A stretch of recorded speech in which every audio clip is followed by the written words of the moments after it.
എനിക്കൊരു ഓട്ടിസം ഉള്ള ബ്രദറാണുള്ളത്. ഒരു 80% ബുദ്ധിമാന്യമുള്ള, അഥവാ ഇനി നടന്നാൽ ഒരു 10 സ്റ്റെപ്പ് അത്രയൊക്കെ നടക്കുകയുള്ളൂ. കാഴ്ചയില്ല, സംസാരിക്കുകയില്ല, അങ്ങനെ ഒത്തിരി പ്രശ്നങ്ങളുണ്ട് അവന്. കുറേ ബാങ്ക് ബാധ്യതകളും കാര്യങ്ങളും ഒക്കെ ഉണ്ടായിരുന്നു ഇപ്പം മരിക്കുന്ന ആ സമയത്ത്. എനിക്ക് എങ്ങോട്ട് മൂവ് ചെയ്യണമെന്ന് അറിയത്തില്ല. അങ്ങനെ മനസ്സിൽ നടുക്കടലിൽ നിൽക്കുക എന്നൊക്കെ പറയില്ലേ, ഈ കാശ് വന്നു കഴിയുമ്പം അതെല്ലാം അങ്ങ് മാറിക്കോളും. എല്ലാം മാറും.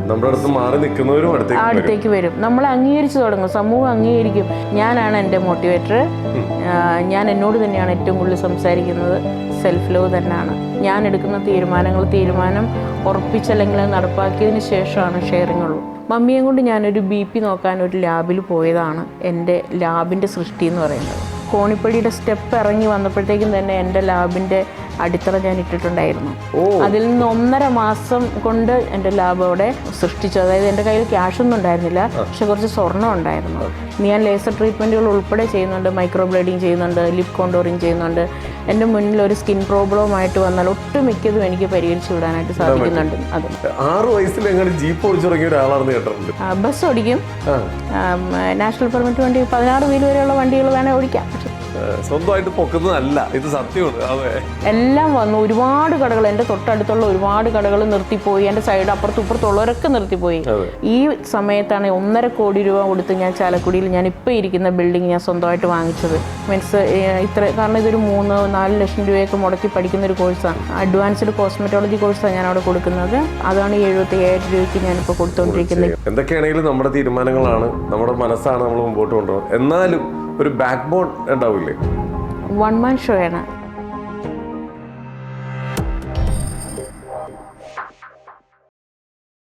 നമസ്കാരം, welcome to Django space. It's me Sreenath K Janardhanan. അപ്പോൾ ഇന്ന് നമ്മുടെ കൂടെ ഒരു അതിഥിയുണ്ട്. ഈ അതിഥിയുടെ പ്രത്യേകതകൾ പറയുകയാണെങ്കിൽ, ഇത് കണ്ടുകൊണ്ടിരിക്കുന്ന ഓരോ സ്ത്രീകൾക്കും ലൈഫിൽ എന്തെങ്കിലും ഒരു ചേഞ്ച് വരുത്തുന്ന ഒരു സ്റ്റോറി നമുക്ക് ഇവിടെ നിന്ന് കിട്ടും, ഈ ഇൻ്റർവ്യൂന്ന് കിട്ടും. കാരണം ജീവിതത്തിൽ ഒരുപാട് സ്ട്രഗിളുകൾ അനുഭവിച്ചിട്ട് എന്താ പറയുക, പലതരത്തിലുള്ള സ്ട്രഗിൾ അനുഭവിച്ച് അവിടുന്ന് വിജയത്തിലേക്ക് എത്തിയേക്കുന്ന ഒരാളാണ് നമ്മുടെ മുമ്പിലുള്ളത്. ഇപ്പോൾ ചാലക്കുടിയിൽ വളരെ പ്രശസ്തമായിട്ടുള്ള ഒരു ബ്യൂട്ടി പാർലറാണ്, നമുക്ക് എല്ലാവർക്കും അറിയാവുന്നതാണ്. ഈ പേര് കേൾക്കുമ്പോൾ ഓരോരുത്തർക്കും മനസ്സിലാവും, ലിയ. അപ്പോൾ എന്തായാലും ലിയ ബ്യൂട്ടി സ്റ്റുഡിയോ അക്കാദമി, അതിൻ്റെ നമ്മുടെ അമരക്കാർ, നമ്മുടെ സ്വന്തം ജി മാം നമ്മളോടൊപ്പം ഉണ്ട്. നമസ്കാരം മാം, വെൽക്കം ടു അവർ ഷോ. എന്തായാലും ഞാൻ ആദ്യമായിട്ട് നമ്മുടെ ഈ ബ്യൂട്ടി സ്റ്റുഡിയോയുമായി ബന്ധപ്പെട്ടിട്ടുള്ള കുറച്ച് വിശേഷങ്ങളാണ് മാഡത്തിനോട് സംസാരിക്കണം. കാരണം പുതിയ കുട്ടികൾ ഒരുപാട് പേര് ഈ മേഖലയിലേക്ക് വരുന്നുണ്ട്.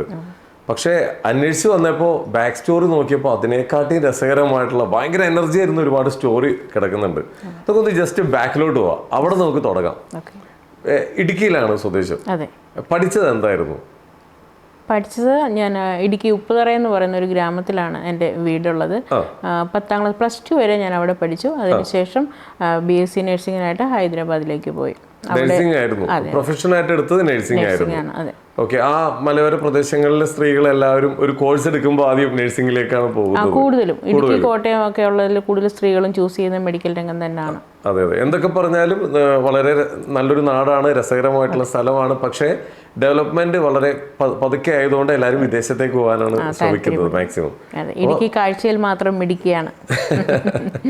ഓക്കെ. അപ്പോൾ അങ്ങനെയാണ് നമ്മൾ ഈ ഒരു BSc നഴ്സിംഗ് എടുത്തത്. പിന്നെ എങ്ങനെയാണ് ഈ ഒരു മേഖലയിലേക്ക് ഒരു ബ്യൂട്ടീഷ്യൻ അല്ലെങ്കിൽ ഈ ഒരു മേഖലയിലേക്ക് മാറിയത് എങ്ങനെയാണ്? നല്ലൊരു തൊഴിൽ രംഗമാണല്ലോ എന്ന് വിചാരിച്ചിട്ട് തന്നെയാണ് BSc നഴ്സിംഗ് എടുത്തത്. ലൈഫ് സെക്യൂർ ആക്കുക എന്നാണ് ഒറ്റ ഉദ്ദേശത്തിലാണ്. ഞാനും അനിയത്തിയും നഴ്സുമാരാണ്. അപ്പോൾ 2 പേരെ നഴ്സിങ്ങിന് പഠിപ്പിച്ചത് ലൈഫ് സെക്യൂർ ആക്കാൻ വേണ്ടി തന്നെയാണ്. നല്ല കരിയറാണ്. ഞാനിവിടെ പഠിച്ചു കഴിഞ്ഞ് ഇവിടെ എറണാകുളത്ത് മെഡിക്കൽ ട്രസ്റ്റിൽ വർക്ക് ചെയ്തിട്ടുണ്ട്. അതുപോലെ തന്നെ ദുബൈയിലും വർക്ക് ചെയ്തു. നല്ല കരിയറാണ്. നമുക്ക് നല്ല കരിയർ ഗ്രോത്ത് ഉണ്ടാകുന്ന നല്ലൊരു ഫീൽഡ് തന്നെയാണ് മെഡിക്കൽ ഫീൽഡ്. എനിക്കും ഇഷ്ടമായിരുന്നു. പക്ഷേ എൻ്റെ പപ്പയുടെ മരണശേഷം എനിക്ക് കുടുംബത്തിൻ്റെ ഉത്തരവാദിത്തങ്ങൾ ഏറ്റെടുക്കേണ്ട സാഹചര്യം വന്നതുകൊണ്ട് മാത്രം തൽക്കാലത്തേക്ക് മെഡിക്കൽ പ്രൊഫഷൻ ഉപേക്ഷിച്ചിട്ട് ഞാൻ നാട്ടിലേക്ക് വരികയായിരുന്നു. അപ്പോൾ ഏകദേശം എത്ര ഏജിലാണ് നമ്മൾ ആ കുടുംബത്തിൻ്റെ ബാധ്യതകളെല്ലാം? 25ാമത്തെ വയസ്സിൽ ഞാൻ ഏറ്റെടുക്കേണ്ടി വന്നു. മാരേജിന് മുമ്പ് തന്നെ തിരിച്ച് ഇങ്ങോട്ടേക്ക് വരേണ്ടി വന്നു. പിന്നെ അപ്പോൾ എന്തുകൊണ്ടാണ് അപ്പോൾ ആ ഒരു മേഖല ഇവിടെ തുടർന്ന് മുമ്പോട്ട് പോകാൻ? മാരേജിന് മുമ്പല്ല, മാരേജ് കഴിഞ്ഞ ശേഷമാണ്. അപ്പോൾ ഇപ്പം നഴ്സിംഗ് അത് ഇവിടെ വന്നിട്ടും ആ ഒരു പ്രൊഫഷൻ തന്നെ മുമ്പോട്ട് കൊണ്ടുപോകാൻ എന്താ? എനിക്കൊരു ഓട്ടിസം ഉള്ള ബ്രദറാണുള്ളത്. ഒരു 80% ബുദ്ധിമാന്യമുള്ള, മിക്കവാറും തന്നെ ബെഡ് റിഡനിലായിട്ടുള്ള ഒരു ബ്രദറാണ് എനിക്കുള്ളത്. അഥവാ ഇനി നടന്നാൽ ഒരു 10 സ്റ്റെപ്പ് അത്രയൊക്കെ നടക്കുകയുള്ളൂ. അപ്പോൾ കാഴ്ചയില്ല, സംസാരിക്കുകയില്ല, അങ്ങനെ ഒത്തിരി പ്രശ്നങ്ങളുണ്ട് അവന്. അവനെ സ്പെഷ്യൽ സ്കൂളിലൊക്കെ ആദ്യം ചെറുപ്പത്തിൽ നിർത്തിയിട്ടുണ്ടായിരുന്നു. പക്ഷേ നമ്മൾ നോക്കുന്നത്ര പോലെ ഇത്രയും വയ്യാത്തൊരു കുട്ടീനെ അവർ വേണ്ടത്ര രീതിയിൽ അവർക്കത് ബുദ്ധിമുട്ടാണ്. അങ്ങനെയുള്ള ഇൻസ്റ്റിറ്റ്യൂഷനിൽ ഇത്രയും ബുദ്ധിമുട്ടുള്ള ഒരു കുട്ടിയെ കൊണ്ടുവന്നാൽ അവർക്കും അത് ബുദ്ധിമുട്ടാണ്. അപ്പോൾ പിന്നെ നമ്മളവനെ വീട്ടിൽ തന്നെയാണ് നോക്കിക്കൊണ്ടിരുന്നത്. പിന്നെ മമ്മിയും ബ്രദറും അവരെയൊക്കെ നോക്കേണ്ടതായിട്ടുള്ളൊരു ഉത്തരവാദിത്വം വന്നു. അപ്പോൾ പിന്നെ ഞാൻ പതിയെ ജോലി ഉപേക്ഷിച്ചു. അങ്ങനെ വീട്ടിൽ നിന്നിട്ട് ഞാൻ നമുക്ക് അത്യാവശ്യം ജീവിക്കാൻ വേണ്ടിയിട്ടൊരു തൊഴിൽ കണ്ടെത്തണം, മറ്റുള്ളവരെ ആശ്രയിക്കാതെ എങ്ങനെയും ജീവിക്കണം എന്നുള്ള ഒരു ധൈര്യത്തിൽ പിന്നെ ഇവരെ സംരക്ഷിക്കാൻ കൂടെ വേണം. മീൻസ് നഴ്സിംഗ് പ്രൊഫഷനിലേക്ക് പോയാൽ നമുക്ക് നൈറ്റ് ഡ്യൂട്ടി വരും. മോൾ അന്നേരം തീരെ കുഞ്ഞ, 1 വയസ്സ് അത്രയൊക്കെ ഉള്ളൂ. അപ്പോൾ ഈ മോളുണ്ട്, ഓട്ടിസമുള്ള ഈ ബ്രദറുണ്ട്, മമ്മിയുണ്ട്. ഇവരെയൊക്കെ വിട്ടിട്ട് എനിക്ക് ഒരു നഴ്സിംഗ് പ്രൊഫഷനിലേക്ക് പോകാന്ന് പറഞ്ഞാൽ അത് നടക്കാത്ത കാര്യമായി പോയി. ഒരു കാര്യം ചെയ്യട്ടെ, നമ്മുടെ കയ്യിലൊരു പ്രൊഫഷനുണ്ട്, അതെ, എടുത്തേക്കുന്നത് വലിയൊരു റിസ്ക് അല്ലേ? കാരണം ഇത്രയും നല്ലൊരു പ്രൊഫഷൻ നമ്മുടെ കയ്യിലുണ്ട്. അത് വിട്ടിട്ട് നമ്മളൊരു പുതിയൊരു മേഖലയിലേക്ക് ഇറങ്ങുമ്പോൾ എന്താ ഉണ്ടാവുക നമുക്കറിയില്ല. അടുത്ത സ്റ്റെപ്പ് എന്താന്ന് പോലും നമുക്കറിയില്ല. നമ്മുടെ കയ്യിലുള്ളത് ബാധ്യതകളാണ്, ഉത്തരവാദിത്തങ്ങളാണ്. ഇത്രയധികം കാര്യങ്ങൾ നമുക്ക് ചെയ്യാനുണ്ട്. അപ്പോൾ ശരിക്കും പറഞ്ഞാൽ വലിയൊരു റിസ്ക് അല്ലേ എടുത്തേ? അപ്പോൾ കിട്ടിയ എനർജി എവിടെ നിന്നാണ് കിട്ടിയത്? തീർച്ചയായിട്ടും വലിയ റിസ്ക് ആയിരുന്നു. കുറേ ബാങ്ക് ബാധ്യതകളും കാര്യങ്ങളൊക്കെ ഉണ്ടായിരുന്നു പപ്പ മരിക്കുന്ന ആ സമയത്ത്. എനിക്ക് എങ്ങോട്ട് മൂവ് ചെയ്യണമെന്ന് അറിയത്തില്ല. അങ്ങനെ മീൻസ് ഒരു നടുക്കടലിൽ നിൽക്കുക എന്നൊക്കെ പറയില്ലേ, അതേ ഒരു സിറ്റുവേഷനിലായിരുന്നു അന്നേരം ഉണ്ടായിരുന്നത്. മമ്മിയും കൊണ്ട് ഞാനൊരു BP നോക്കാൻ ഒരു ലാബിൽ പോയതാണ് എൻ്റെ ലാബിൻ്റെ സൃഷ്ടി എന്ന് പറയുന്നത്. മമ്മീൻ്റെ ആ ലാബിൽ ചെന്നപ്പോൾ അവിടെ ഒരു 6 മാസം 1 വർഷത്തിൽ താഴെയുള്ള ഡിപ്ലോമ കോഴ്സ് പഠിച്ചിട്ട് ഒരു കുട്ടി സ്വയം ലാബിട്ട് വർക്ക് ചെയ്യുന്നു. ഞാനവിടെ ചെന്നപ്പോൾ അതിൻ്റെ രജിസ്റ്റർ ബുക്കിലേക്കാണ് ഞാൻ നോക്കിയത്. മമ്മി അകത്തേക്ക് BP ഇത് നോക്കാൻ പോയി. പക്ഷേ എൻ്റെ കണ്ണെത്തിയത് അതിൻ്റെ ഫ്രണ്ടിലിരുന്ന ആ രജിസ്റ്റർ ബുക്കിലാണ്. അപ്പോൾ ഒരു 10-25 പേരോളം മമ്മിക്ക് മുന്നേ അവിടെ എത്തിയിട്ടുണ്ട്. അപ്പോൾ അവർ ഷുഗർ, കൊളസ്ട്രോൾ, BP എന്നൊക്കെ നോക്കിയിട്ട് അതിന് താഴെ അവർക്ക് കിട്ടിയ പൈസയൊക്കെ എഴുതി വെച്ചിട്ടുണ്ട്. അപ്പം ഞാനിത് കണ്ടപ്പോൾ ഞാൻ ഓർത്തു, ഒരു BSc നേഴ്സായിട്ടുള്ള ഞാൻ ഒരു തൊഴിലില്ലാതെ ഞാൻ എങ്ങനെ ലൈഫ് മുന്നോട്ട് പോകുമെന്നോർത്ത് സ്ട്രഗിൾ ചെയ്യുന്നു. ഇത്രയും മാത്രം പഠിച്ച ഒരു കുട്ടി ഇവിടെ വന്ന് ഇതുപോലെ ഒരു ലാബ് ഇട്ടേക്കണം. ആ കോണിപ്പടിയുടെ സ്റ്റെപ്പ് ഇറങ്ങി വന്നപ്പോഴത്തേക്കും തന്നെ എൻ്റെ ലാബിൻ്റെ അടിത്തറ ഞാൻ ഇട്ടിട്ടുണ്ടായിരുന്നു. അതിൽ നിന്ന് 1.5 മാസം കൊണ്ട് എൻ്റെ ലാബ് അവിടെ ഞാൻ സൃഷ്ടിച്ചു. അതായത് എൻ്റെ കയ്യിൽ ക്യാഷൊന്നും ഉണ്ടായിരുന്നില്ല, പക്ഷെ കുറച്ച് സ്വർണ്ണം ഉണ്ടായിരുന്നു. ആ ഗോൾഡ് ഇതാക്കിയിട്ട് ഞാൻ 1.5 മാസം പോലും എടുത്തില്ല. അതിന് മുമ്പ് ഫുള്ളി ഫർണിഷ്ഡ് ആയിട്ടുള്ള ആദ്യത്തെ കമ്പ്യൂട്ടറൈസ്ഡ് ലാബ് ഉപ്പുതറയിൽ സ്റ്റാർട്ട് ചെയ്തു. അത് ഇന്നും ഉണ്ട് എൻ്റെ പേരിൽ തന്നെ, ഇന്നും അതവിടെ റണ്ണിങ് ആണ്. അടിപൊളി. അപ്പൊ അവിടെ നിന്നാണ് ലൈഫിലൊരു മാറ്റം വന്നത്. ഓക്കെ, പിന്നെ അവിടുന്ന് ലൈഫ് മൊത്തം വേറൊരു രീതിയിലേക്ക് ചേഞ്ച് ആവാൻ തുടങ്ങി. ഒരു സംരംഭകയായി അല്ലേ, സ്വന്തമായിട്ടൊരു സ്ഥാപനം തുടങ്ങി. പിന്നെ പിന്നെ പിന്നെ എങ്ങനെയാണ് അടുത്തടുത്ത സ്റ്റെപ്പിലേക്ക് മാറിയത്? ചെറിയ തോതിൽ നമുക്കൊരു ഏൺ ചെയ്യാൻ തുടങ്ങി. ഫുള്ളി കമ്പ്യൂട്ടറൈസ്ഡ് ലാബ് ആയതുകൊണ്ട് തന്നെ നല്ല ഇൻവെസ്റ്റ്മെൻറ്റ് അവിടെ വേണ്ടി വന്നു. കുറച്ച് ബാധ്യതകളൊക്കെ ഉണ്ടായിരുന്നു, എന്നാലും നല്ല ഹാർഡ് വർക്കിംഗ് ആയിട്ട് അതൊക്കെ നമ്മൾ ക്ലിയർ ചെയ്തു. പക്ഷെ 10 മണിയാകുമ്പോഴത്തേക്ക് എൻ്റെ വർക്ക് ഓൾമോസ്റ്റ് അങ്ങ് കഴിയും. ലാബിലെ വർക്കുകളൊക്കെ നമുക്ക് രാവിലെയാണ് വരിക. മീൻസ് ഒരു 5 മണി തൊട്ട് ഒരു 10 മണി വരെയൊക്കെ ആകുമ്പോൾ ഓൾമോസ്റ്റ് കറക്റ്റ് തീരും. അപ്പോൾ പിന്നെ എനിക്ക് കുറേ സമയമുണ്ട്. എങ്ങനെ നമ്മുടെ സമയം ഏറ്റവും നന്നായിട്ട് യൂട്ടിലൈസ് ചെയ്യാം. ഒട്ടും എനിക്ക് വെറുതെ ഇരിക്കുന്ന ഇഷ്ടമല്ല. ഫുൾ ടൈം എന്തെങ്കിലും ആക്റ്റീവായിട്ടിരിക്കണം എന്നാണ് എൻ്റെ മനസ്സിലുള്ളത് എപ്പോഴും. അതുകൊണ്ട് തന്നെ നമ്മൾ ഇനി അടുത്തത് എന്നിങ്ങനെ വിചാരിച്ചുകൊണ്ടിരിക്കുമ്പോൾ ആകസ്മികമായിട്ട് കോസ്മെറ്റോളജിയോ അല്ലെങ്കിൽ ഇതുപോലെ ബ്യൂട്ടി പാർലർ അങ്ങനത്തെ കാര്യങ്ങൾ നോക്കിക്കൂടെ? നമ്മുടെ ആ ഗ്രാമത്തിലൊക്കെ അങ്ങനെ ഇല്ല. ഉണ്ടെങ്കിലും കൊച്ചു അങ്ങനത്തെയൊക്കെ ഉള്ളൂ. ഇച്ചിരി നന്നായിട്ട് കാര്യങ്ങൾ അറിഞ്ഞ് ചെയ്യാൻ പറ്റുന്ന രീതിയിലൊന്ന് ചെയ്തുകൂടെ എന്ന് ഒരു ബാങ്കിൽ ചെന്നപ്പോൾ ഒരു മാനേജറാണ് ചോദിച്ചത്. അപ്പോൾ അവർ തന്നെയാണ് എനിക്ക് അതിൻ്റെ ഒരു ഡയറക്ഷൻ തന്നത്. എന്നെ പോലെ അവർ റീജിയണൽ മാനേജറായിരുന്ന ആൾ. അപ്പോൾ ആൾ പറഞ്ഞു, അവർ PMBGPയുടെ ഒക്കെ ലോണുകളൊക്കെ കൊടുക്കാനായിട്ട് ഈ സ്ത്രീകളുടെ ഇടയിൽ ഒരുപാട് മീറ്റിങ്ങുകൾക്കൊക്കെ സംസാരിക്കുന്നേ. അപ്പോൾ ഇങ്ങനെ ഒരു ലോൺ തരപ്പെടുത്തി എടുത്തിട്ട് നിങ്ങൾക്ക് വേണമെങ്കിൽ ഇങ്ങനെ സ്റ്റാർട്ട് ചെയ്ത് കൂടെ എന്നിങ്ങനെ ഒരു ചോദ്യമാണ്. അതും പിറ്റേ മാസം ഇതേപോലെ 1 മാസം പോലും പൂർത്തിയാകുന്നതിന് മുമ്പ് ഞാൻ കോഴ്സ് ജോയിൻ ചെയ്തു അടുത്തതിലേക്ക് പോയി. എന്തെങ്കിലും ചെയ്യണമെന്ന് മനസ്സിൽ ഒരാള് ഒന്ന് ചൂണ്ടിക്കാണിക്കാൻ വേണമെന്ന് തോന്നല്ലേ? ഒരു ഡയറക്ഷൻ കാണിച്ചു കഴിഞ്ഞാൽ നമ്മൾ അതിലേക്ക് പതറത്തില്ല. നമുക്ക് ആ ഡയറക്ഷൻ കിട്ടിക്കഴിഞ്ഞാൽ അതൊരു നമ്മളുണ്ടല്ലോ, നമുക്ക് ആരോ തരുന്ന ആരോ നമ്മൾക്ക് വേണ്ടി പ്രവർത്തിക്കുന്ന പോലെയാണെന്ന് എനിക്കങ്ങനെ ഫീൽ ചെയ്യുന്നത്. ജസ്റ്റ് അവർ ചൂണ്ടിക്കാണിച്ച മേലിൽ ഞാനൊന്ന് നടന്നു നോക്കി, കൊള്ളാൻ തോന്നി, സെറ്റ് ചെയ്തു. എടുത്തേക്കുന്ന ഞാൻ ഒരാളുടെയും കീഴിൽ വർക്ക് ചെയ്തിട്ടില്ല. ഒരു പാർലറിലും ഒരാളുടെ അണ്ടറിൽ ഞാൻ വർക്ക് ചെയ്തിട്ടില്ല. പഠിച്ചു വന്നു, പിറ്റേ ദിവസം സ്റ്റാർട്ട് ചെയ്തു. ഓക്കെ. ഈ നഴ്സിംഗ് പഠിച്ചതുകൊണ്ട് ഇപ്പം നമുക്ക് നമ്മുടെ ഈ ബ്യൂട്ടീഷ്യൻ രംഗത്തേക്ക് വരുമ്പോൾ ഇത് രണ്ടും കൂടി ക്ലബ് ചെയ്ത് കൊണ്ടുപോകാൻ എന്തെങ്കിലും ഗുണകരമായിട്ടുള്ള ഇതുണ്ടോ, മൂവ്മെൻ്റ് ഉണ്ടോ? ഈ മെഡിക്കൽ രംഗമാണ് എന്നെ ഇത്രയും വളർത്തിയത്. കാരണം വെച്ച് കഴിഞ്ഞാൽ മെഡിക്കൽ ഇതിൽ പോകുമ്പോൾ, പ്രത്യേകിച്ച് ഒരു BSc നഴ്സ് എന്നൊക്കെ പറയുമ്പോൾ നമ്മൾ സ്കിന്നിനെ കുറിച്ചും ഹെയറിനെ കുറിച്ചും മനുഷ്യൻ്റെ ശരീരത്തോട് നമ്മൾ വളരെ അറ്റാച്ച്ഡ് ആയിട്ടാണ് നമ്മളുടെ ഇത് പോകുന്നത്. അപ്പോൾ അതെ, കൃത്യമായിട്ട് അറിയാം. അപ്പോൾ നമ്മൾ ഇത് സത്യത്തിലൊരു ട്രീറ്റ്മെൻറ്റ് തന്നെയാണ്. ഈ ബ്യൂട്ടീഷ്യൻ എന്ന് പറയുന്ന മേഖല തന്നെ ഒരു സ്കിൻ ട്രീറ്റ്മെൻറ്റ് അല്ല, ഹെയർ ട്രീറ്റ്മെൻറ്റ് തന്നെയാണ്. അപ്പം നല്ലോണം പ്രൊഫഷണലി പഠിച്ചിട്ട് തന്നെ വേണം മനുഷ്യൻ്റെ ശരീരത്തിൽ നമ്മൾ ഇങ്ങനെയുള്ള വർക്കുകൾ ചെയ്യാൻ. അതുകൊണ്ട് തന്നെ എനിക്ക് ഭയങ്കര ധൈര്യമാണ് ഇന്ന് എനിക്ക് അങ്ങനത്തെ വർക്കുകൾ ചെയ്യാനായിട്ട്. ഞാൻ ലേസർ ട്രീറ്റ്മെൻറ്റുകൾ ഉൾപ്പെടെ ചെയ്യുന്നുണ്ട്, മൈക്രോ ബ്ലേഡിങ് ചെയ്യുന്നുണ്ട്, ലിപ് കോണ്ടോറിങ് ചെയ്യുന്നുണ്ട്, ഇങ്ങനത്തെ ഉള്ള പലതരത്തിലുള്ള ലേസർ ട്രീറ്റ്മെൻറ്റുകളും ചെയ്യുന്നുണ്ട്. എനിക്ക് നല്ല ധൈര്യത്തിൽ, നല്ല കോൺഫിഡൻസ്. എൻ്റെ മുന്നിലൊരു പ്രശ്നമായിട്ട് ഒരാൾ വന്നാൽ ക്ലിയറായിട്ട് ഞാൻ പറയുകയാണ്, എൻ്റെ മുന്നിൽ ഒരു സ്കിൻ പ്രോബ്ലമായിട്ട് വന്നാൽ ഒട്ടുമിക്കതും എനിക്ക് പരിഹരിച്ചു വിടാനായിട്ട് സാധിക്കുന്നുണ്ട്. അതെ, നമുക്കൊരു ബേസ് താഴെ കിടക്കുന്നുണ്ട്. ഒരു BSc നഴ്സിംഗ് പഠിച്ച് കയറി വന്ന ഒരു ബ്യൂട്ടീഷ്യൻ എന്നുള്ളൊരു ധൈര്യം നമുക്കുണ്ട്.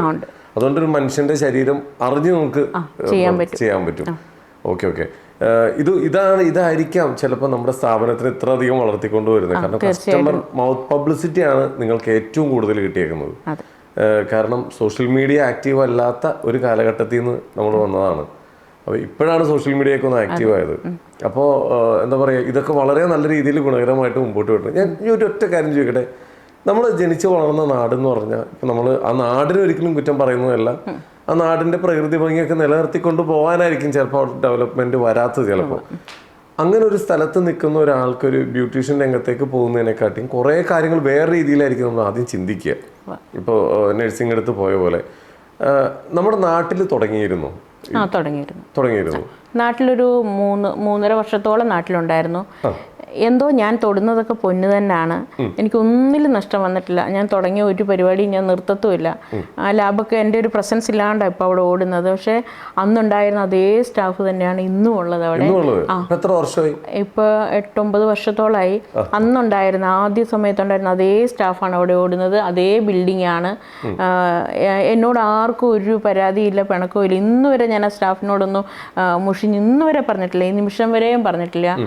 പിന്നെ എന്തോ ഞാൻ തൊടുന്നതൊക്കെ പൊന്നാണ്. അങ്ങനെയാണ് എൻ്റെ മനസ്സും, അങ്ങനെയാണ് ഞാൻ ഇടപെടുന്ന രീതികളും അങ്ങനെയാണ്.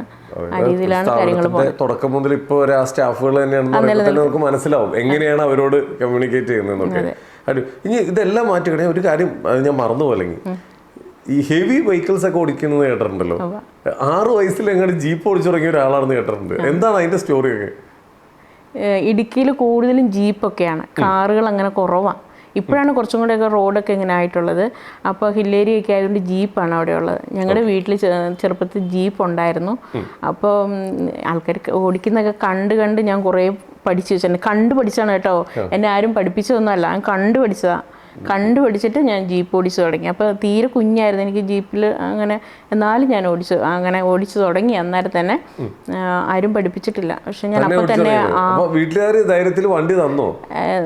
ആദ്യം ഒക്കെ ഭയങ്കര ഇങ്ങനെ എതിർപ്പൊക്കെ, ഇങ്ങനെ പേടിയായിരുന്നു അവർക്ക്. എന്നാ വെച്ചാൽ ആകെ ഇച്ചിരിയല്ലേ ഉള്ളൂ, ഇങ്ങനെ ചെറുതല്ലേ. അപ്പോൾ കാലൊക്കെ എത്തത്തില്ല. പിന്നെ പവർ സ്റ്റിയറിംഗ് അല്ല, ഇങ്ങനെ വല്ലാണ്ട് ഇങ്ങനെ വലിച്ചിങ്ങനെ തിരിക്കണം, വട്ടം തിരിക്കണല്ലോ ഇങ്ങനെ. അങ്ങനത്തെയൊക്കെ വണ്ടിയായിരുന്നു. പക്ഷെ എനിക്ക് ഭയങ്കര ഇഷ്ടമായിരുന്നു. അതുകൊണ്ട് ആ മലവഴിക്ക് കൂടെ ഒക്കെ ഞാൻ ഓടിച്ചോണ്ട് നടക്കുമായിരുന്നു. ആൾക്കാർ ധൈര്യത്തിൽ കയറുമായിരുന്നു കൂടെ.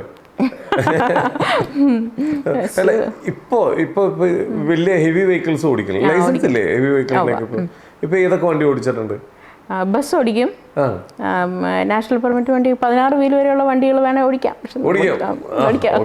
നമുക്ക് ധൈര്യമുണ്ട്. ഈ ധൈര്യമാണ് നമ്മളെ വിജയത്തിലേക്ക് എത്തിച്ചേക്കുന്നത്. പലർക്കും ഒരു പുതിയൊരു സംരംഭം തുടങ്ങാൻ വേണ്ടിയിട്ട് പലതരത്തിലുള്ള പേടികളാണ്. ഇൻവെസ്റ്റ് ചെയ്ത് കഴിഞ്ഞാൽ നഷ്ടമാവോ, ഇനി നമുക്ക് അതിൽ നിന്നൊന്നും തിരിച്ചു കിട്ടില്ലേ, അതും കൂടി ബാധ്യതകളാവും, ഇങ്ങനെ ഒരുപാട് ടെൻഷൻസ് ഉണ്ട്.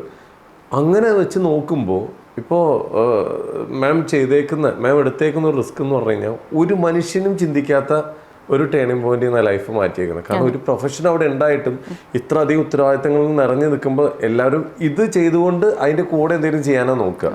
പക്ഷേ അവിടുന്ന് വേറെ തിരിഞ്ഞ് നമ്മൾ പുതിയൊരു സംരംഭത്തിലേക്ക് വന്നു, അത് വിജയിക്കുന്നു, അടുത്തതിലേക്ക് പോകുന്നു, റിസ്ക്കുകൾ ഇങ്ങനെ എടുത്തുകൊണ്ടിരിക്കുകയാണ്. ഇതിനൊക്കെ നമുക്ക് കിട്ടിയതും കേൾക്കുന്ന പലർക്കും ഒരു ധൈര്യം കിട്ടാൻ വേണ്ടി ചോദിക്കുന്നത്, ഇതിനുള്ള ഒരു എനർജി എവിടെ നിന്നാണ് കിട്ടിയത്? റിസ്ക് നല്ലതാണ്. റിസ്ക് എപ്പോഴും ഓപ്പർച്യൂണിറ്റീസ് തരുന്ന ഒരു സംഭവം തന്നെ. റിസ്ക് എടുക്കുന്ന എല്ലാവരും വിജയിച്ചിട്ടേ ഉള്ളൂ, നമ്മൾ ആരെയും നോക്കിയിട്ടുണ്ടെങ്കിലും അല്ലേ. പേടിച്ചൊരു കംഫർട്ട് സോണിൽ ഇരിക്കുന്നവരെന്നും അങ്ങനെ തന്നെ ഇരിക്കത്തേ ഉള്ളൂ. ഈ 2018 ആ പ്രളയ സമയത്താണ് ഞാൻ ചാലക്കുടിയിൽ വരുന്നത്. ചാലക്കുടിയിൽ എന്നെ പരിചയപ്പെടുത്താൻ ഒരാളും ഉണ്ടായിരുന്നില്ല.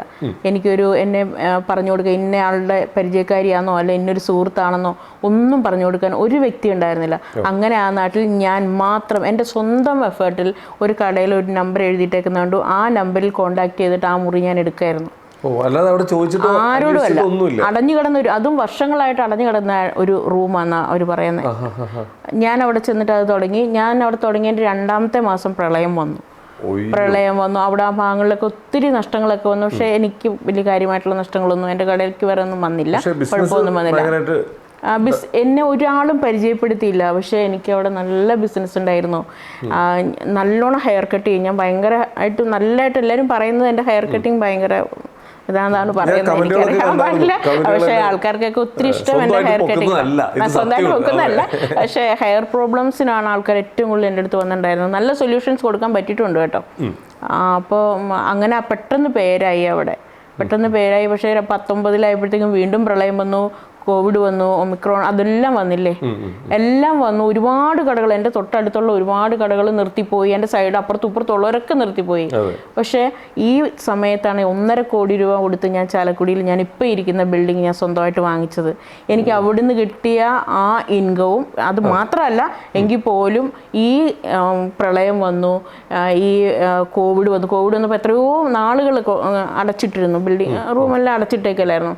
ഒരുപാട് പേര് നിർത്തിപ്പോയ സമയത്താണ് ഞാനിതിവിടെ തുടങ്ങുന്നത്. അത്രയും പൈസ ഇൻവെസ്റ്റ് ചെയ്തിട്ട് ഇന്ന് 1 രൂപ കടമില്ല എനിക്ക്. അന്നേരം മേടിക്കുമ്പോൾ കുറച്ച് കടമൊക്കെ ഉണ്ടായിരുന്നു. പക്ഷേ ഈ 2.5 വർഷം കൊണ്ട് ഞാനത് ഫുള്ള് ക്ലിയർ ചെയ്തിട്ടാണ് ഞാൻ ഇന്ന് ഇവിടെ ഇരിക്കുന്നത്. ഇന്ന് 1 രൂപയുടെ ഡെബിറ്റ്സ് ഇല്ലാണ്ടാണ് ഞാൻ ഇവിടെ ഇരിക്കുന്നത്. എന്തായാലും ഇതെല്ലാം ചെയ്യുമ്പോൾ നമ്മുടെ കൂടെ നിൽക്കുന്നവർ, ഇപ്പോൾ ആരായിക്കോട്ടെ, നമ്മളോട് തൊട്ടടുത്ത് ജീവിക്കുന്ന നമ്മുടെ ചുറ്റും നിൽക്കുന്ന കുറച്ച് പേരുണ്ടാവും. ആരെങ്കിലൊക്കെ ഈ പേടി അറിയിക്കാറുണ്ടോ? ഇത് വേണോ എന്നുള്ളൊരു ചോദ്യം വരാറുണ്ടോ? പേടിയില്ല എന്ന് പറഞ്ഞാൽ എനിക്കൊരു കാര്യം ചെയ്യണമെന്ന് തോന്നിയാൽ തൊട്ടടുത്ത് ആരോടും ഷെയർ ചെയ്യില്ല, ആ കാര്യം അങ്ങോട്ട് ചെയ്യുള്ളൂ. മീൻസ് ഈ ചാലക്കുടിയിലെ ഈ ബിൽഡിംഗ് ഞാൻ കാണാൻ വന്ന ദിവസം തന്നെ അഡ്വാൻസ് കൊടുത്തിട്ട് വീട്ടിൽ ചെന്നിട്ട് പറഞ്ഞു എന്നെ പോലെ സ്ഥാനത്തിന് അഡ്വാൻസ് കൊടുത്തിട്ടുണ്ടെന്ന് പറഞ്ഞു. അങ്ങനെയാണ്, വേറെ ഷെയറിങ് ഇല്ല. പിന്നെ ഒരു ദിവസത്തേക്ക് മാറ്റി വയ്ക്കലില്ല.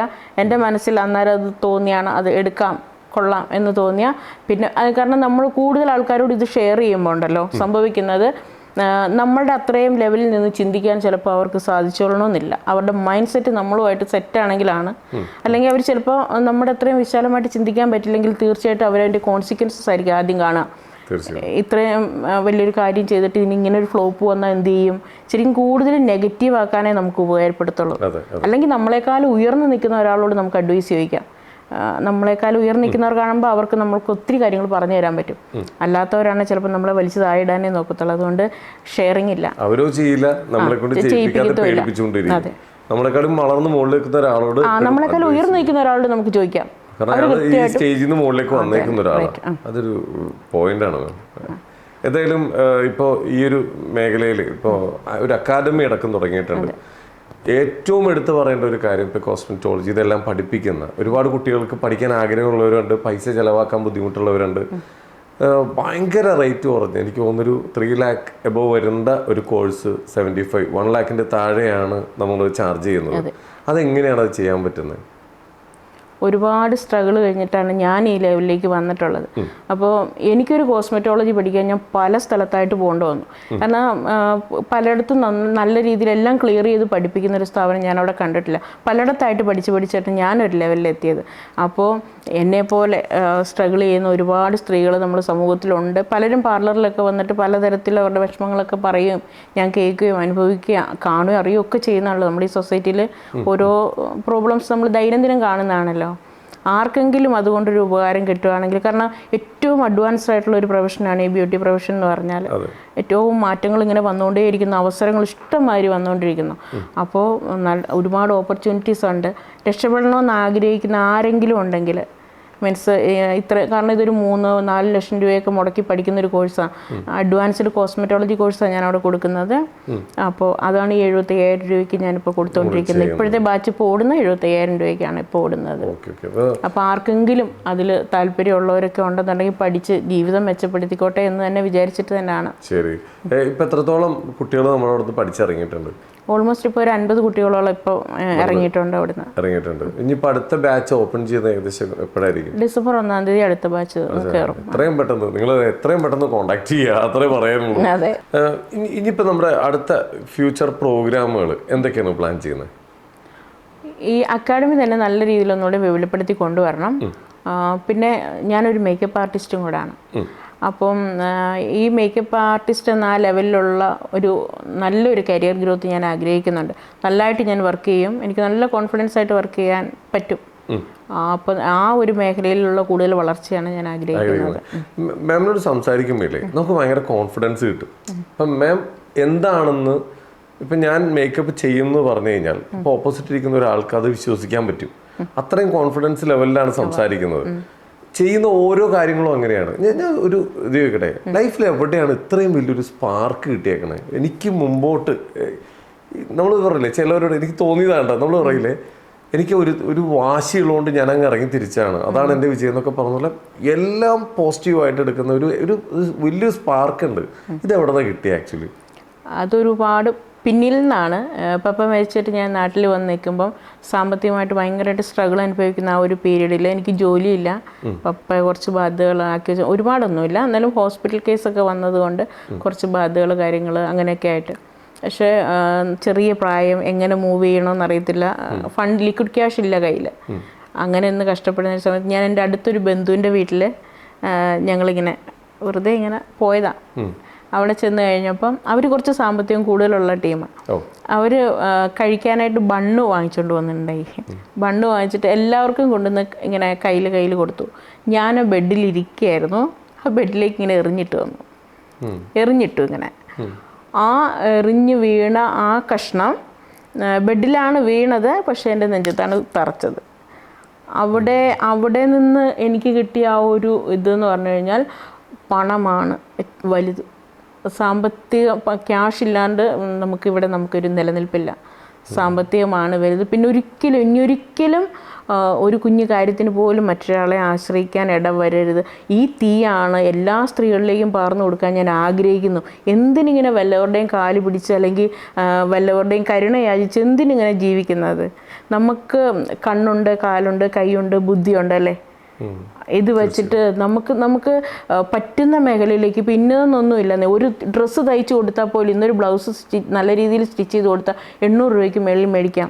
ഒരു ബ്ലൗസ് ഒരു ദിവസം തയ്ച്ചാൽ മതി ഒരു കുടുംബം നമുക്ക് കഴിഞ്ഞു കൊണ്ടുപോകാനായിട്ട്. ആ ഒരാളെയും ഡിപ്പെൻഡ് ചെയ്യും. നമ്മളുണ്ടല്ലോ ഈ വൈറ്റ് കോളർ ജോബ് നോക്കി എന്തിനിരിക്കുന്നതാ? ശരിക്കും പറഞ്ഞാൽ നമുക്ക് ചുറ്റും കണ്ണോടിച്ചു കഴിഞ്ഞാൽ ഇഷ്ടം പോലെ ഞാൻ എവിടെ നോക്കിയാലും തൊഴിലവസരങ്ങളാണ് കേട്ടോ. ഇതെല്ലാം എടുത്തോട്ടെ, 6 മാസം തന്നെ എവിടെയെങ്കിലും വലിച്ചോട്ടെ, ഞാൻ അവിടെ പോയി അടുത്ത സംരംഭം തുടങ്ങി, ഞാൻ കാണിച്ചു തരാം. അല്ല, എനിക്ക് അങ്ങനെയില്ല. എവിടെ വിട്ടാലും അതാണ് മനസ്സിൻ്റെ ധൈര്യം എന്ന് പറയുന്നത്. ഇത് മൊത്തം ആരെങ്കിലും കൊണ്ടുപോകട്ടെ, എന്നാലും എനിക്ക് കുഴപ്പമില്ല. ഒരു 6 മാസത്തേക്ക് എന്നെ അങ്ങോട്ട് ഇറക്കി വിട്ടാൽ മതി, ഒരു കട കാണിച്ചു തന്നാൽ മതി, ഞാൻ അവിടെ ഇതിട്ട് കാണിച്ചു തരാം, വിജയിപ്പിച്ച് കാണിച്ചു തരാം. എന്തായാലും ഈ ഇന്റർവ്യൂ കഴിയുന്നതോടെ ഒരുപാട് ബിസിനസ് പാർട്ട്നേഴ്സ് മാഡത്തിനെ തേടി വരും. ഒന്ന് ഞങ്ങളുടെ കൂടെ നിൽക്കാവുന്നത് ഇമ്മാതിരി കോൺഫിഡൻസ് ഒക്കെ കൊടുത്തു കഴിഞ്ഞാൽ ഞാൻ ഒരൊറ്റ കാര്യം ചോദിക്കട്ടെ, ആ ബണ്ണ് വലിച്ചെറിഞ്ഞിട്ടെന്ന് കഴിഞ്ഞാൽ ആ ചെയ്ത ആള് ഇപ്പൊ എന്ത് ചെയ്യുന്നു?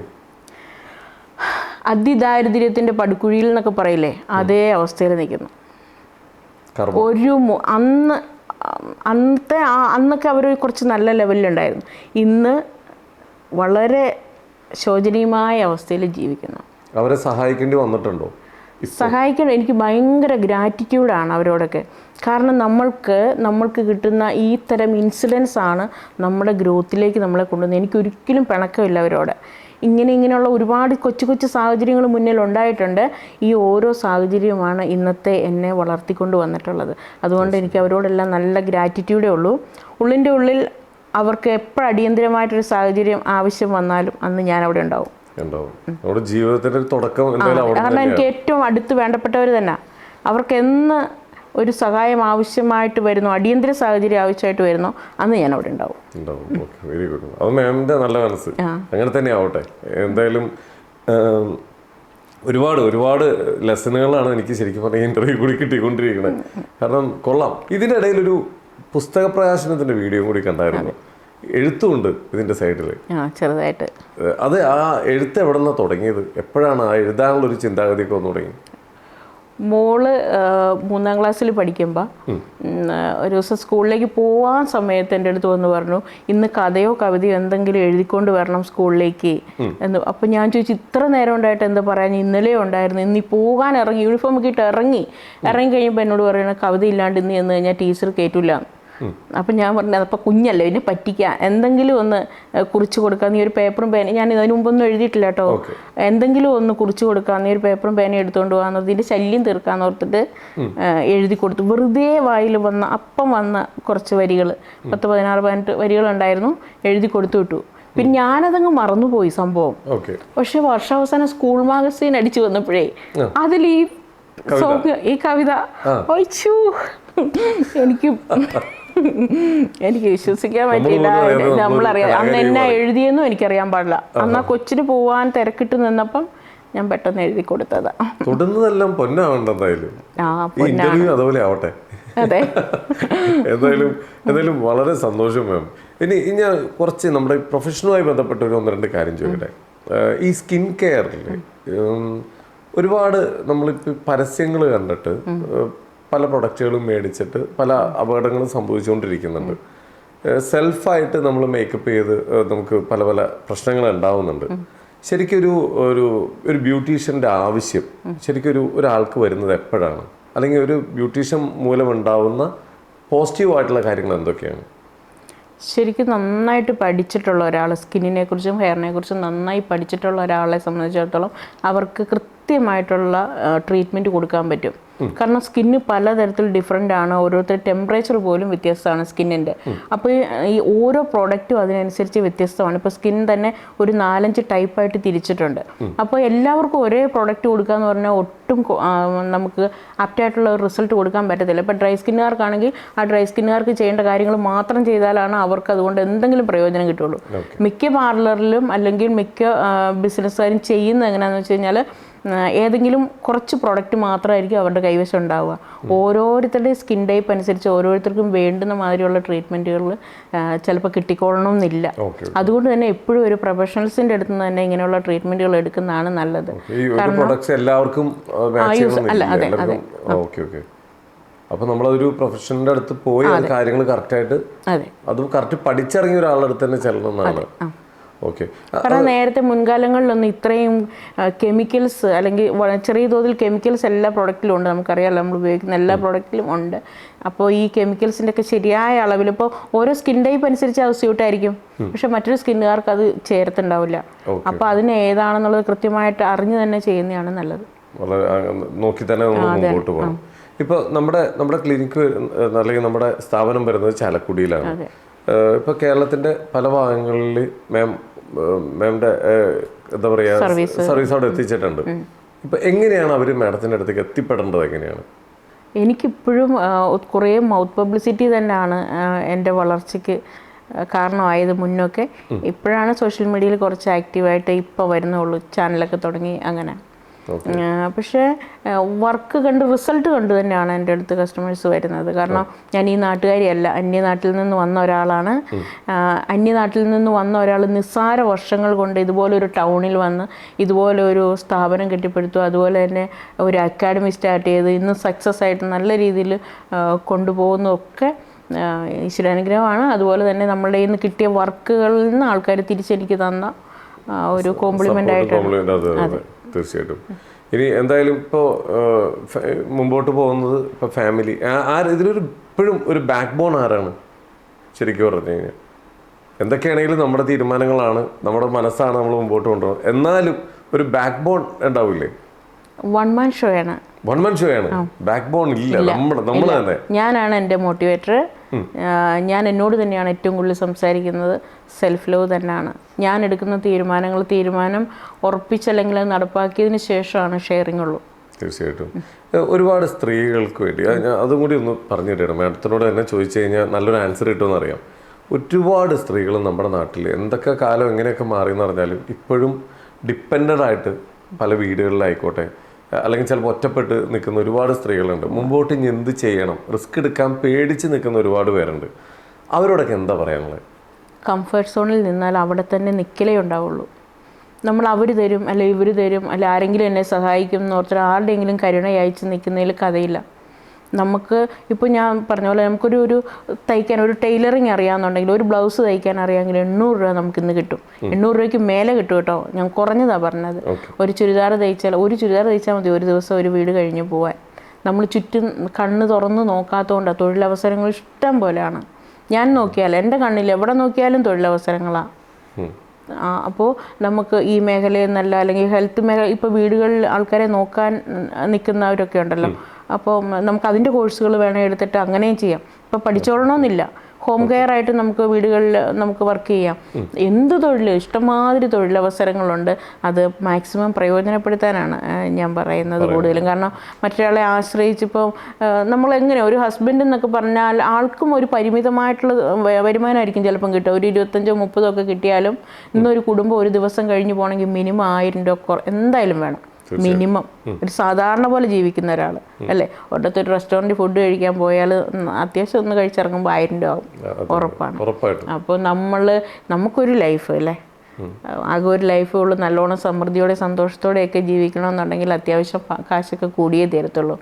സെൽഫായിട്ട് ഏൺ ചെയ്ത് കുറച്ച് അവരെയും ഹെൽപ്പ് ചെയ്യാം. നമ്മുടെ കുടുംബത്തിൽ നമ്മുടെ പിള്ളേരുടെ ആവശ്യങ്ങളും നല്ല രീതിയിൽ നിറവേറ്റാം. നമുക്ക് ദൈവം തന്ന ഗിഫ്റ്റായിട്ട് തന്ന ഈ ലൈഫ് നല്ലോണം സന്തോഷിച്ച് നല്ലോണം ജീവിച്ച് തീർത്ത് സമാധാനത്തിൽ പോവാലോ. എന്തിന് കരഞ്ഞ് നിലവിളിച്ചിരിക്കുന്നത്? എനിക്ക് കരഞ്ഞ് നിലവിളിച്ചിരിക്കുന്നവരോട് എനിക്ക് സഹതാപമാണോ ദേഷ്യമാണോ എന്നാന്നറിയത്തില്ല.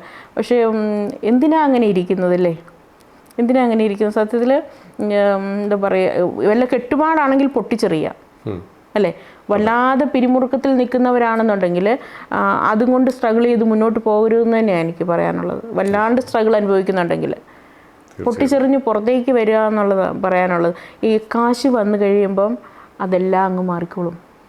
എല്ലാം മാറും. നമ്മുടെ അടുത്ത് മാറി നിൽക്കുന്നവരും അടുത്തേക്ക് വരും. നമ്മൾ അംഗീകരിച്ച് തുടങ്ങും. സമൂഹം അംഗീകരിക്കും. എന്നെയൊക്കെ നാട്ടിൽ അങ്ങനെ നഴ്സിംഗ് പ്രൊഫഷൻ ഉപേക്ഷിച്ച് ഞാൻ ഇങ്ങനെയൊക്കെ ചെയ്തപ്പോഴേ ആൾക്കാർ പറഞ്ഞു നല്ല പഠിച്ചിട്ട് തൊഴിലൊക്കെ ആയിട്ടിരിക്കുന്ന ഒരാൾ വല്ലവരുടെയും കൈയും കാലും തിരുമ്പി നടക്കുകയാണ് എന്നുള്ള രീതിയിൽ പറഞ്ഞു. അതായത് ഇതല്ലല്ലോ നിനക്ക് നല്ല ജോലി കിട്ടില്ലേ, പുറത്തേക്ക് പോയിക്കൂടെ, അങ്ങനെയൊക്കെ ഉള്ളതിൽ. ഇന്ന് അവരെല്ലാവരും എനിക്ക് വേണ്ടി അങ്ങനെ വെയിറ്റ് ചെയ്യും. ഞാനൊരു ഫംഗ്ഷന് ചെല്ലാൻ ഞാൻ മിക്കവാറും ഫംഗ്ഷനുകൾക്കൊന്നും ചെല്ലത്തില്ല. എനിക്ക് തിരക്കാണ്, ഞാൻ വരില്ല എന്ന് പറയും. കാരണം പാർലർ വിട്ട് ഞാൻ പോകത്തേയില്ല. അതാണ് എൻ്റെ എപ്പം നോക്കിയാലും ഞാൻ ആ പാർലറിൻ്റെ പരിസരത്ത് പാർലറിൽ തന്നെ ഉണ്ടാവും. അതെൻ്റെ എൻ്റെ കുഞ്ഞ് പോലെ. അതാണ് എൻ്റെ ആദ്യത്തെ കുഞ്ഞ്. ഒരു കൊച്ചിനെ നമ്മൾ എങ്ങനെ സംരക്ഷിക്കുന്നോ അതുപോലെയാണ് പാർലറിൽ. അപ്പോൾ അതിൻ്റെ ആവശ്യം നിറവേറ്റാതെ അല്ലെങ്കിൽ അതിൻ്റെ കാര്യങ്ങൾ കഴിയാണ്ട് ഞാൻ വേറെ ഒന്നിലും പോവില്ല. അത്ര എമർജൻസി കാര്യങ്ങളാണെങ്കിൽ മാത്രമേ ഉള്ളൂ. കുടുംബത്തൊക്കെ എന്തെങ്കിലും അവിശേഷം ഉണ്ടെങ്കിൽ ഇപ്പോൾ ഇടുക്കിക്കൊക്കെ പോയിട്ട് നാളുകളായി.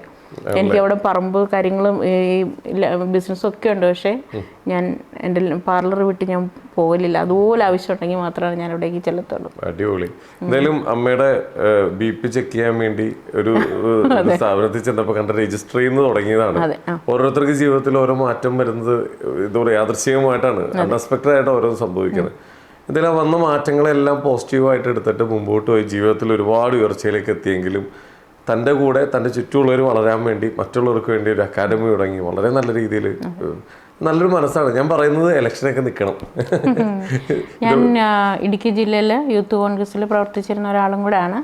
ജില്ലാ സെക്രട്ടറി ആയിട്ടൊക്കെ നിന്നിട്ടുണ്ടായിരുന്നു. രാഷ്ട്രീയവും ഒക്കെ ഇഷ്ടമാണ്.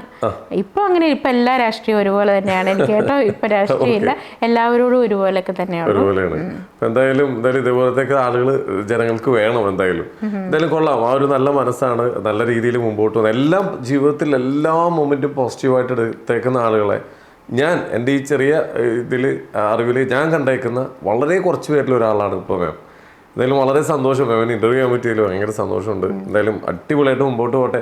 ഇത് ഇനി ഞങ്ങളുടെ ആശംസകളെല്ലാം ഞങ്ങൾ അറിയിക്കുന്നുണ്ട്. പക്ഷേ അറിയാം, എവിടെ വീണാലും 4 കാലിലേ വീഴുള്ളൂ. ഈ എനർജി ഇതുപോലെ മറ്റുള്ളവർക്ക് ഇങ്ങനെ കൊടുത്തുകൊണ്ടിരിക്കാൻ പറ്റട്ടെ. ഒരുപാട് പേർക്ക് ഇപ്പോൾ ഈ ഇൻ്റർവ്യൂ കാണുന്നൊരു 10 പേർക്കെങ്കിലും ഒരുപാട് മാറ്റം ഉണ്ടാവുമെന്ന് എനിക്കൊരു ഉറപ്പുണ്ട്. എന്തായാലും താങ്ക് യു മാം, നമ്മുടെ ഈ ഷോയിൽ വന്നതിനും ഇത് ഈ കഥകളൊക്കെ പറഞ്ഞതിനും ഒരുപാട് താങ്ക്സ് ഉണ്ട്. Thank you, all the best. ഒരുപാട് സന്തോഷം. Thank you. ഓക്കെ.